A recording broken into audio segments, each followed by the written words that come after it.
Hello, I'm developing a Souls-like in my free time as a student. I'm taking most of my inspiration from Sekiro, especially with the combat system and its focus on an aggressive playstyle with parrying. I've spent just over a month working on the character controller and have it in a pretty decent state. I have the movement, camera, lock-on system, and the basic implementation for attacking and blocking. You can play this demo scene right now by clicking the link in the description to download it. I would love to hear your thoughts, even just on this very early prototype down in the comments below. The rest of the video is going to go over everything I did to get this prototype in its current state. Hope you enjoy. This is my first time using Godot, so after reading the getting started section of the documentation, I looked for a third-person control tutorial on YouTube. Watching GDQuest's video on third-person movement in 6 minutes, I ended up with this. It doesn't look amazing, but the third-person movement and camera controller works well. The player's movement direction is relative to the camera. Since I have the Steam Deck, it's really easy for me to jump into Sekiro and experience how the gameplay feels. At this point, I just want to replicate Sekiro as much as possible to lay down a really good foundation for gameplay and then worry about my own stylistic choices later down the line. Immediately, I noticed that even with a slight change in movement, the player rotates fully to that direction. Currently, my character controller only rotates when the action is pressed, but the simple addition of this code here makes sure it rotates all the way around. I also got started on the lock-on mechanic. When you press the lock-on button, the camera just instantly looks at the enemy, and you can still manipulate the camera, which is not the correct behavior. But I have made it so that the character model is always looking at the enemy when locked on. Creating the lock-on for the camera itself wasn't too bad. I just copied the code that rotated the player. I initially had no idea how this code worked, but looking back on it, it kinda starts to make sense. We retrieve the direction to the target, and we essentially have a right angle triangle if we ignore the Y component. From there we use the function a_tan2 to retrieve this angle here, and then this angle would then represent the rotation needed to look at the enemy. This only handled the camera's rotation on the Y axis, but I also wanted the camera to tilt depending on the player's distance to the enemy. Implementing this was a different approach since I couldn't just copy and paste previous code.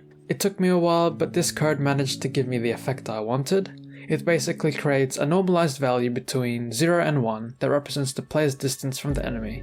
It then uses this value to lap between a minimum and maximum angle. I did some folder organization, putting the scenes and scripts into their own folders. I also started to separate out the logic for the lock-on system. But one thing I noticed while playing Sekiro was that whenever you were locked onto the enemy, strafing left and right would mean you would be moving around them in a circular manner, almost like you were orbiting them like a planet. But currently the player just moves according to the camera. This is correct for free movement of course, but not when you're locked on. So instead of always rotating the player's move direction according to the camera's rotation, I only did that when not locked on. But I couldn't just get the player to orbit the enemy in a perfect circle. The best I could do was with this code. But the player either moves towards the enemy or moves away from the enemy depending on the distance. I considered this good enough though. It still looks and feels pretty decent, so maybe I'll just revisit this later. If any of you guys have any ideas on how to implement it better, leave it down below in the comments. The lock-on mechanic was all well and good, but it only worked on one enemy. I needed to implement a way to choose an enemy to lock onto and how to switch between targets. I did this by creating a detection sphere with an area 3D and adding any enemies in that sphere to an array. Instead of raycasting to the enemies and calculating angles, I just checked for enemies in the camera's view. Whenever you want to initially lock onto an enemy, I get their position on the screen and get the one closest to the middle. If you want to switch enemies while locked on, I just do the same thing but check the enemy with the closest X position on the screen, whether you move your mouse left or right. If there's no more enemies to the side you move your mouse to, it will choose the furthest enemy away on the other side. I initially sent a raycast from the player's position to check if you could see the enemy, but this didn't allow for locking onto enemies the camera could see, but not from the position of the player model, so I sent the raycast from the camera instead. I also changed the behavior of switching enemies to consider everything not behind the camera, instead of just what the camera sees. This allows for a more forgiving selection of a lock-on target. After watching this video on using composition in Godot, I refactored hit detection by creating a hitbox component. Instead of the sword tracking the enemies it is inside of, the hitbox tracks the weapons that are inside of it. This allows for future support if there is one character being attacked by multiple others. After implementing the hitbox component, I also decided to add a health component. This health component connects to the weapon hit signal from the hitbox component and decrements the provided damage. When an enemy dies, the next closest enemy to the center of the screen is chosen to be locked onto next. I also fixed a problem that recently popped up where the lock on target UI was lagging behind and not being in the center of the enemy.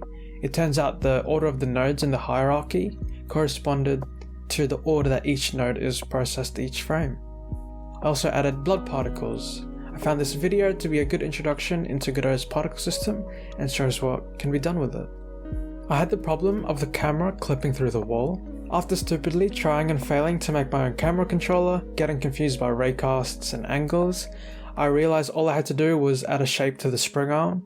This meant that the collision was done using the sphere shape that I set instead of just a raycast. I noticed in Sekiro, when the player wasn't locked onto anything and you move left or right, the camera would move in the opposite direction to try and get behind the player. I managed to implement this, but I'm not too sure if it feels good or not. It kinda makes sense as you would want to see where the player is moving towards, but I definitely need to work on this a bit more. The basic movement and camera controls were done, so I wanted to move on to using a proper character model and animations. I went onto Mixamo and downloaded a character model and a locomotion pack. Fine Point CGI made 2 really good videos on importing Mixamo characters into Godot and creating an animation library from the animations. You can essentially create an animation library with a set of animations, then retarget those animations on any other model. Before actually implementing these animations though, I got a bit sidetracked. I noticed in Sekiro that when the player was backed up against the wall, the character model would go transparent when the camera got really close. I experimented with this by rendering the player on a viewport, taking the viewport as a texture on a plane in front of the normal camera, and then just making the plane transparent. This worked pretty well, but now the player was always rendered in front of everything. I fixed this by having the main character render everything normally, but when it gets too close, the main camera stops rendering the player and the second camera gets enabled. This technically doesn't solve the problem, but since it is only enabled when you're really close to the player model should technically always be in front of everything anyway. After that tangent, I worked on actually implementing the character animations. At first, I went for a state machine because it was the most familiar to me as I used them in Unity, but as I started to use it, I really didn't like how the transitions were handled, and I had an image in my head of what it'll eventually end up looking like, no matter how much I would try to keep it clean. After watching this video on blend trees, I ended up with this. I do like how the tree flows into what the output animation would be.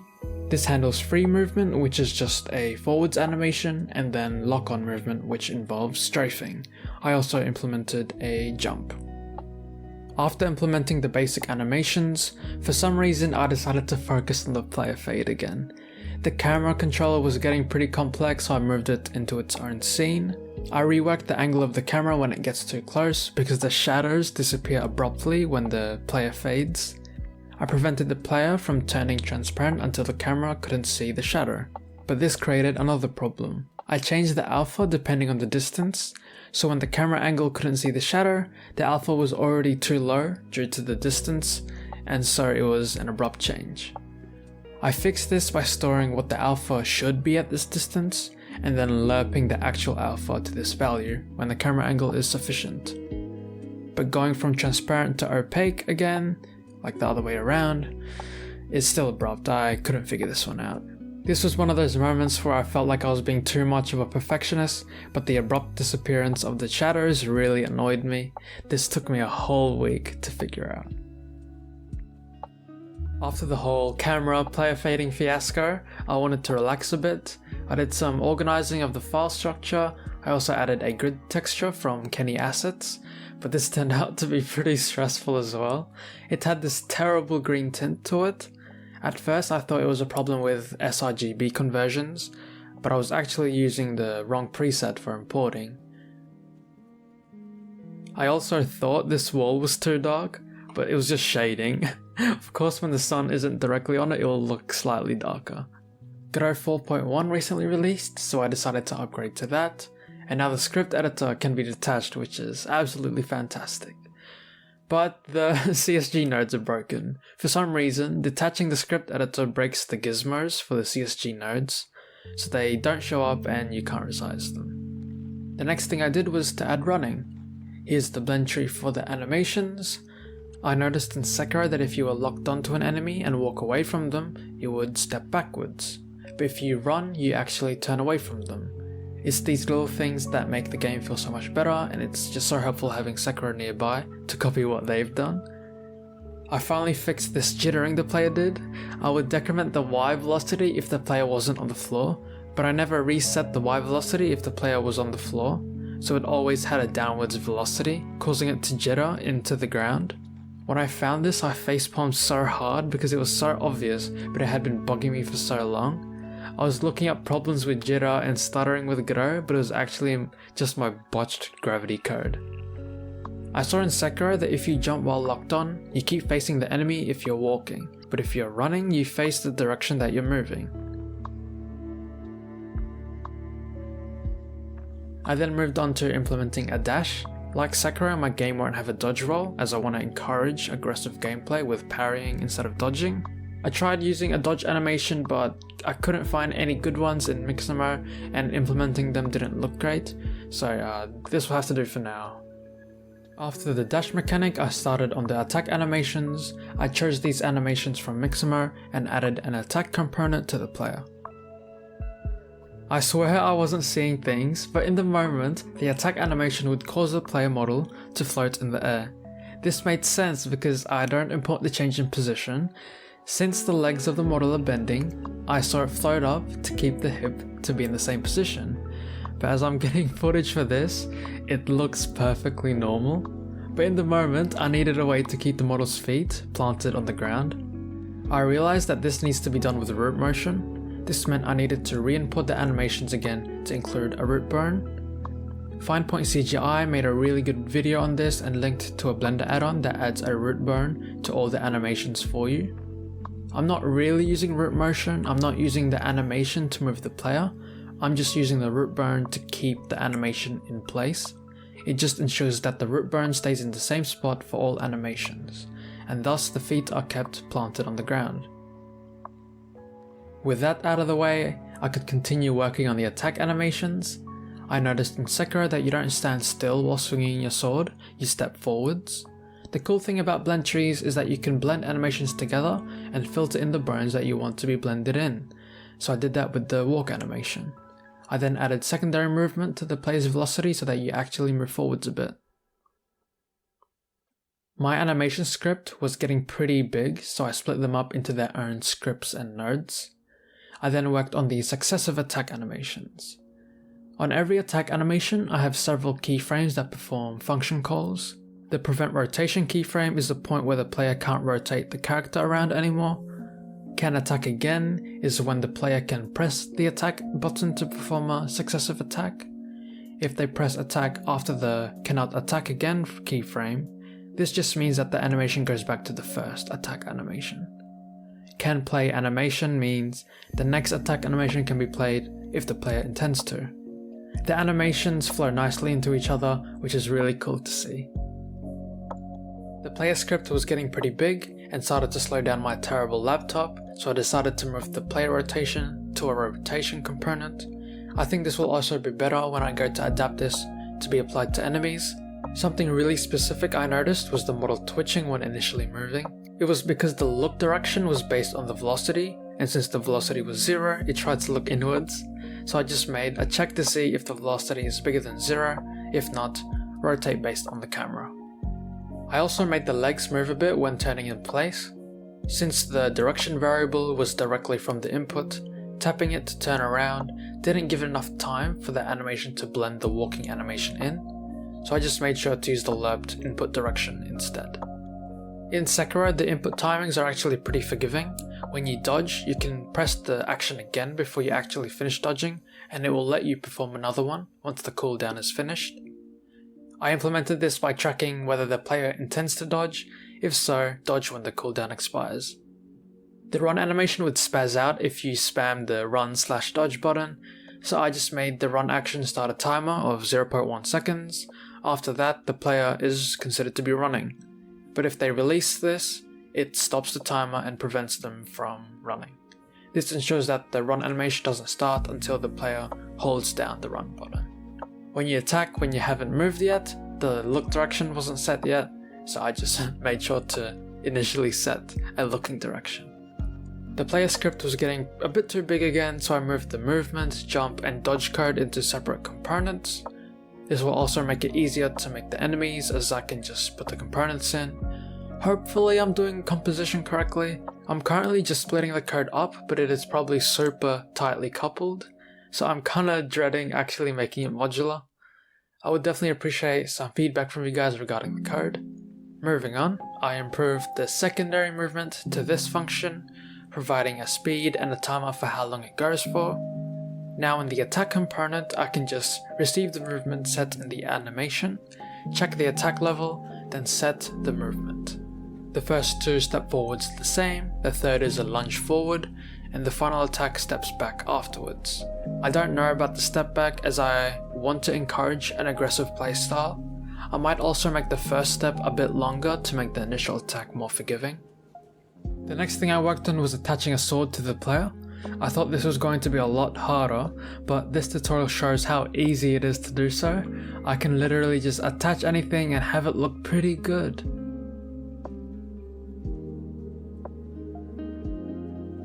I noticed in Sekiro that you can rotate before you actually swing, and that just allows the player to adjust after hitting the attack button. I just allowed rotation when the player presses attack. Now that I have a sword, or just a long stick, I need it to actually work.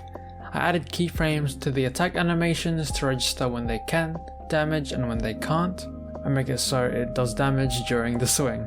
And yeah, it was pretty easy and the outcome isn't too bad.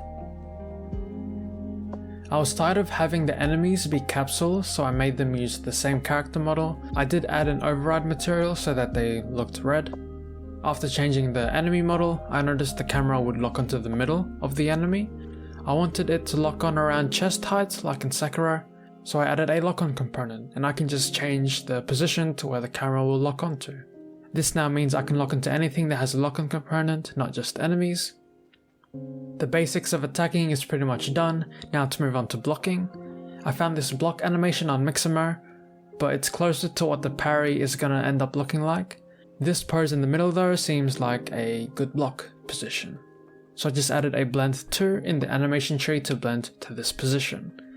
I added a blocking component and a script for handling the animation. You can spam block like in Sekiro, but the animation is arguably way worse. I made it so that you slow down while blocking. This needs tweaking to get the right feel with the speed. Another thing I noticed in Sekiro was that you can cancel your attack if you press block before the character swings. I implemented this by making a stop attacking function in the attack component that can be called, and if attacking can be stopped, it will interrupt it. The moment you can do damage while attacking, you won't be able to interrupt the attack. I ran into this problem where you could interrupt the attack, but the subsequent movement of the sword can still damage the enemy, so I just checked if the attack was interrupted and turned off damaging. If you were holding down block and pressed attack, it would interrupt the attack straight away. This was an easy fix though. I just needed to set the ability to interrupt the attack to false when I initially press attack. I could cancel the first attack but not the successive attacks, but it's another easy fix as I just set the ability to stop the attack back to true when the next animation plays. I also changed the behavior of the attack component, so when I call the attack function I can supply whether this can be interrupted, which is by default set to true, but if I press attacking while blocking, I won't be able to interrupt this. I tried messing around with automatic exports in GitHub, but the add-on doesn't support Blender imports, so it's just gonna have to be manual. I fine-tuned the jump a bit more, making the jump be more responsive and keeping speed if you stop pressing anything mid-air. I wanted to start supporting controllers so I could test it on my Steam Deck, so I added them in the input map. I could lock on, but I couldn't freely look around. I could only test it on my Steam Deck because I don't have a controller, so I had to experiment with the change, export it, transfer it to a micro SD card, put the micro SD card into the Steam Deck, set permissions, add it to Steam, then play, and then the other way around to put it back into my laptop. I have a couple bash scripts that copies and saves permissions, but it's still a bit of a hassle. It was pretty easy to adapt the free look code from mouse to controller, and the results are pretty good. But my workflow for testing on the Steam Deck is very inefficient. Let me know down below in the comments if you have any suggestions to improve this. Shadows don't work in viewports in Godot 4, so I just decided to remove it. It was really starting to piss me off. I spent so much time, it was just super complicated. Oh well though. I then added the ability to change lock on target on controller. Again, very similar code to the mouse implementation, so it was very simple. I also increased the free look sensitivity a bit. This should be in the settings menu, but that's for the future. I noticed whenever I would run diagonally, the animation would sometimes blend in a really weird way, where the character looks like it was hopping or skipping. I found it really frustrating because setting the animation to be synced should alleviate this problem, but I had to look at the animations themselves and saw that the run forwards animation was slightly longer, so I just made them all the same length and I haven't run into the problem again. Whenever you attacked while mid-air, you kinda just hovered there. This was because I was only giving the player gravity if they are allowed to move, so that was an easy fix. I also made sure to keep the momentum of the player in the air and to disregard the secondary movement until the player is on the ground. I did the same thing to when the player blocked. This definitely needs more fine tuning to get it to feel better, but it's not bad for now. I decided to rework the camera controller because if you were locked onto something above you, the max angle I set would prevent the player from properly looking at it. This was because I adjusted the lock-on angle based on a flat surface on the standardized enemies. But what I really wanted was to have the lock-on component always be around a fourth of the way down from the top of the screen. At first it took me a while pulling my hair out about angles, but I came across this godly function, project position. You give it the coordinates on the screen along with a distance away from the camera, and you receive the position in 3D world space. I take that position and do some trigonometry and offset the camera angle by my calculated angle. And you can see here the white sphere is the calculated position from the project position function. One thing I'll add in the future is the camera moving back a bit when dealing with taller or bigger enemies. I realized that if you pressed lock on while standing still, the player just rotates without moving their feet, so I just made sure that they at least shuffled their feet turning in place. It's not super accurate, but it's good enough. The lock-on angles were too steep when close to the target, so I added a minimum and maximum angle again and clamped the camera's X rotation. So that's what I've done in just over a month. I've done some other changes, but you can have a look at the commits in GitHub if you're interested. If you've made it all the way to the end of the video, thank you so much for watching. This video took me a lot of time to make, getting all the footage from previous commits. I will definitely record updates as I'm developing instead of leaving it all for me to record at the end. I will say this was done during semester break, so progress is definitely gonna really slow down now that semester has started for me again. But if you want to see more updates in the future, please consider subscribing. I would really appreciate it. Have a play of the prototype. There's a link in the description to download it. Any thoughts or feedback you have are very much welcomed. Just leave them in the comments below. Like or dislike the video to help me out in the almighty algorithm, and I'll see you in the next devlog.